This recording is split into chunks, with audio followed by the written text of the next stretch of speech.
Hello, success নিয়ে কিছু কথা বলি। পৃথিবীতে মানুষের সবচাইতে ডিজায়ার্ড ব্যাপার কোনটা? ডিজায়ার্ড মানে যেটা সবচাইতে বেশি চায় মানুষ। এটা নিয়ে মতভেদ থাকতে পারে। বলতে পারে টাকা, বলতে পারে হীরা জহরত, অনেক ধন সম্পদ, কিন্তু সব কিছুর মূলে একটাই জিনিস থাকে, সেটা হচ্ছে সফলতা। এটা এক একজনের কাছে এক একভাবে ডেফিনেশন। যে ঘুষখোর, সে দিন শেষে যদি টার্গেট করে যে আমি আজকে 3 লাখ টাকা ঘুষ খাবো, সে যদি 3 লাখ টাকা সেটা ফুলফিল করতে পারে, সেটা তার সফলতা, তার ঘুষ খাওয়ার সফলতা। একজন মার্কেটিং, একজন সেলসম্যানের, সে যদি চিন্তা করে আমি মাসে এই প্রোডাক্ট 100টা বিক্রি করব, 100টা আমি প্রোডাক্ট মার্কেটে খাওয়াবো, এটা তার সফলতা। আবার একজন ডাকাত যদি চিন্তা করে আমি এই মাসে 10টা ব্যাংকে ডাকাতি করব, এবং সে যদি সেগুলো এক্সিকিউট করতে পারে, সেটাও সফলতা। সফলতাটা খুবই খুবই খুবই আপেক্ষিক একটা ব্যাপার, যেটার অ্যাকচুয়াল কোনো সংজ্ঞা নাই, অ্যাকচুয়াল কোনো স্তর নাই, ইনর্মাস স্তর। আপনি কোনখানে সফলতাকে আসলে কোন স্তরের সফলতা বলবেন, আর সফলতার অ্যাকচুয়াল গোল কোথায় বা অ্যাকচুয়াল এন্ডিংটা কোথায়, এটা কেউ বলতে পারবে না। মানুষের জীবনে সব কিছু একটা টার্গেট, সেটা অ্যাচিভ করতে চাওয়াটা এবং অ্যাচিভ করতে পারাটা সফলতা। অ্যাচিভ করতে চাওয়াটা সফল হওয়ার ইচ্ছা, অ্যাচিভ করতে পারাটা সফলতা। এখন সফলতাকে আপনি ইন টোটালে দুইটা ভাগে ভাগ করতে পারেন।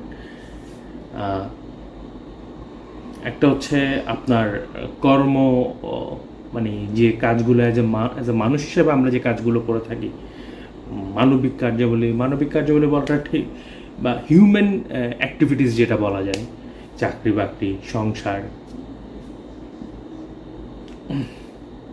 সোসাইটি মেনটেন করা, পড়ালেখা, এগুলোতে কিছু অর্জন করা, সেটা হচ্ছে as a human duties dependent successful বা সাকসেস। আরেকটা হলো যেটা মনের ভেতরে থাকে। আমাদের মধ্যে বিভিন্ন রকম মানুষ আছে, বিভিন্ন রকম ধর্মগত ব্যাখ্যা আছে, ডিভাইন ব্যাপার স্যাপার আছে। এই ডিভাইন ব্যাপার স্যাপারগুলো আপনি দিন শেষে কোনখানে নিয়ে আপনার মনকে ফিক্স করতে পারছেন, এটাও একটা ডিভাইন সাকসেস। এটাও একটা সফলতার গণ্ডি আমি বলবো। একটা হচ্ছে মানুষের বাহ্যিক কাজগুলো, একটা হচ্ছে মানুষের ভেতরের কাজগুলো, যেটা দিয়ে সে তার পরকালের চিন্তাটা করবে বা পরকালের জন্য কিছু আর্ন করতে চাইবে সেটা।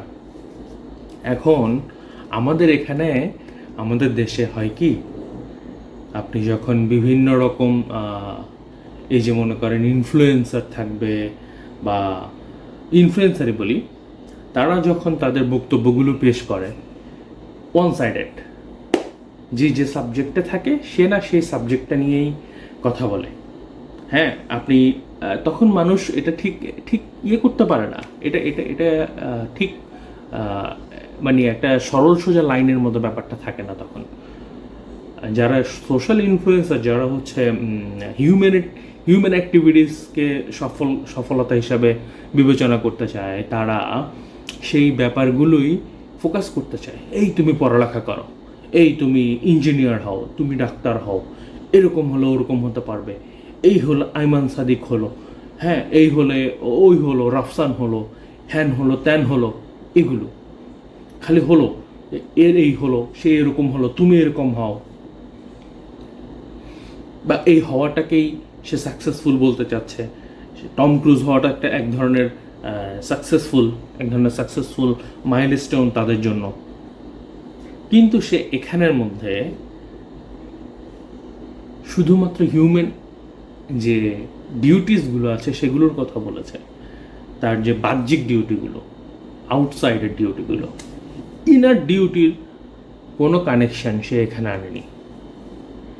হ্যাঁ, সো ব্যাপারটা অ্যাট এ গ্ল্যান্স দেখে মনে হবে কি যে এখানে আসলে কোনো ইনার পাওয়ারের কোনো ইনভলভমেন্ট নাই, ইনার সাকসেস থেকে তারা কোনো কিছু অর্জন করেনি, যা অর্জন করেছে সব হচ্ছে বাইরের সাকসেস, এবং বাইরের সাকসেসটাই তার পরিচয়। আবার যারা হচ্ছে এই ইনার সাকসেসগুলো নিয়ে কথা বলতে চায়, যারা স্পিরিচুয়ালিটি প্রমোট করতে চায়, তারা শুধু স্পিরিচুয়ালিটি প্রমোট করে। এখন আপনি শুধু স্পিরিচুয়ালিজম নিয়ে পড়ে থাকলেই তো আসলে আপনার পেটের ভাত জোগাড় হবে না, আপনি সংসার করতে পারবেন না। দেখেন, যারা সাধু সন্ন্যাসী পীর দরবেশ হয়ে যায়, সবাই তার হতে পারে না। যারা যারা ভুয়া তারা, তাদের কথা বাদ, যারা আসলে, তারা তো সাধারণত লোকসম্মুখে আসে না, কারণ তারা জানে যে তাদের মধ্যে যে ডিভাইন পাওয়ারগুলো থাকে এগুলো মানুষের পক্ষে ক্ষতিকারক। ক্ষতিকারক এই অর্থে মানুষ এগুলোর মিস ইউজ করবে, মানুষ তাদেরকে নিয়ে বিজনেস করতে চাইবে, যেটা টেন্ডেন্সি থাকে। সো ওনারা ওভাবে হচ্ছে যে ডিভাইন পাওয়ার যেটা, সেটা হচ্ছে ঠিকভাবে ডিস্ট্রিবিউট করতে পারে না মানুষের মধ্যে। তো মানুষের মধ্যে ডিস্ট্রিবিউট করার জন্য ধর্ম আছে, এবং ধর্ম বেশ কিছু ইজি পন্থা বলে দিয়েছে যে তুমি কিভাবে তোমার মধ্যে এই ডিভাইন পাওয়ারটা নিয়ে তুমি সাকসেসফুল হতে পারবে। এই সাকসেসফুল হওয়ারগুলোর মধ্যে কী কী আছে, যে তোমার মনের ভেতরে মনের কন্ট্রোল করাটা, তোমার বিভিন্ন ধরনের যে রিপুগুলো আছে রিপুগুলো কন্ট্রোল করা। যেমন প্রত্যেকটা ধর্মেই বলা আছে মানুষ হত্যা, চুরি, রাহাজানি, এগুলো করা, এগুলো সব হচ্ছে কি, এগুলো সব হচ্ছে নিজের ভেতরে যে আত্মা আছে তার ধ্বংস। সেটা যখন ধ্বংস হবে তখনই মানুষ এইসব খারাপ কাজে লিপ্ত হবে। এগুলোকে খারাপ কাজ হিসাবে ধর্মে ক্লিয়ারলি বর্ণনা দেওয়া আছে। আমার মনে হয় না কোনো ধর্মে এটার মধ্যে ব্যতিক্রম আছে। তাহলে যে ঘুষ খাচ্ছে, সে যদি ঘুষ খাওয়াটাকে তার টার্গেট হিসেবে বিবেচনা করে, ইনার ব্যাপারটা বাদ দিলে সে তার টার্গেটে সাকসেসফুল। আপনি এখানে এবার ইনার ব্যাপারটা ইন করুন। ঘুষ তো হচ্ছে কি, ঘুষ হচ্ছে আপনি একটা মানুষের ক্ষতি করছেন, আপনি একটা মানুষকে বাধ্য করছেন তার ন্যায্য টাকা চাইতে আরও অধিক প্রদান করতে, এবং তার কোনো একটা কাজ করে দেবেন অন্যায়ভাবে বা ন্যায়ভাবে, যেভাবে হোক তার এগেনস্টে আপনি অন্যায়ভাবে টাকা নিচ্ছেন। সেটা হচ্ছে ঘুষ। ঘুষ খেয়েও মানুষ বড়লোক হচ্ছে, কিন্তু বড়লোক হওয়াটা বা পয়সা হওয়াটা বা গাড়ি বাড়ি হওয়াটা, that is not the ultimate success. Is it ultimate success? আপনার কি মনে হয় বা আপনাদের কি মনে হয় এই ব্যাপারে? বলে যাবেন কিছু একটা, যে আসলে টাকা পয়সা, গাড়ি বাড়ি হওয়া, এই মাইলস্টোনগুলো অর্জন করতে গেলে বর্তমান জীবনে যারা শর্টকাট চিন্তা করবে তারা অবশ্যই কি করবে, 2 নম্বরে কোনো কিছু করবে। এরকম হচ্ছে, অহরহ হচ্ছে। আপনার আমার চারপাশে অহরহ আছে, আপনি আমি দেখার পরও তাদের দেখি না। এবার আবার ইনারের ব্যাপারে আসি। ইনারে কি বলেছে, যে খুন, জখম, রাহাজানি বা এই ধরনের যত রকম পাপাচার আছে এগুলো থেকে দূরে থাকতে। এখন আপনি রাজনীতিতে সফলতা অর্জন করছেন, ক্লিয়ার ইমেজের রাজনীতিক বলতে কি বুঝেন এটা আমাকে বলে যাবেন। আমি আমার আগের ভিডিওতে পুতিনের কথা বলেছিলাম। পুতিনের অনেক সমর্থক এই পৃথিবীতে। কেন? কারণ পুতিন আমেরিকাকে কনফ্রন্ট করছে, তাই, বা ন্যাটোকে কনফ্রন্ট করছে। এখন কিন্তু দিন শেষে কি পুতিন একজন ক্লিন ইমেজের রাজনীতিবিদ বলতে পারবেন? তার অতীত ইতিহাস, সে জোর করে ক্ষমতা ধরে রেখেছে, সে তার প্রতিদ্বন্দ্বীদের বিনা বিচারে খুন করছে। তাহলে দিন শেষে কি অ্যাকচুয়ালি সে সাকসেসফুল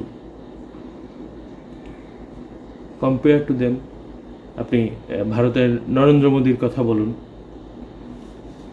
সে সাকসেসফুল, সে তার দেশকে স্টেবল রেখেছে, সে তার দেশকে একটা পর্যায়ে নিয়ে গেছে, কিন্তু সে তার দেশের ইনসাইডে কি করছে, তার কারণে সেখানে বলা যায় জঙ্গিবাদের উত্থান হচ্ছে, নতুন করে মানুষজনের মধ্যে ঘৃণার সৃষ্টি হচ্ছে, এবং সেই ঘৃণাগুলো আশেপাশে শুধু ভারতের মধ্যে সীমাবদ্ধ থাকছে না, আশেপাশের দেশে চলে যাচ্ছে। তাহলে তার সাকসেসের ইম্প্যাক্টটা দেখেন, ইনার ইম্প্যাক্টটা কোথায় গিয়ে পড়তেছে। তার সাকসেসের আউটার ইম্প্যাক্টটা ওর দেশের মধ্যে সীমাবদ্ধ, কিন্তু তার সাকসেসের ইনার ইম্প্যাক্টটা নেগেটিভিটি নিয়ে তার আশেপাশের দেশগুলোতে ছড়িয়ে যাচ্ছে এবং সেখানে একটা নেগেটিভ ইম্প্যাক্ট ফেলছে। সো আসলে সাকসেসটা এখানে হলো কোথায়? আপনারা স্পিরিচুয়ালিজমের সাথে এই হিউম্যান যে রেগুলার ডিউটিস, এগুলোর সাকসেসটা, বন্ডিংটা কখনো আনতে পারেন নাই, কখনো আনতে পারেন নাই।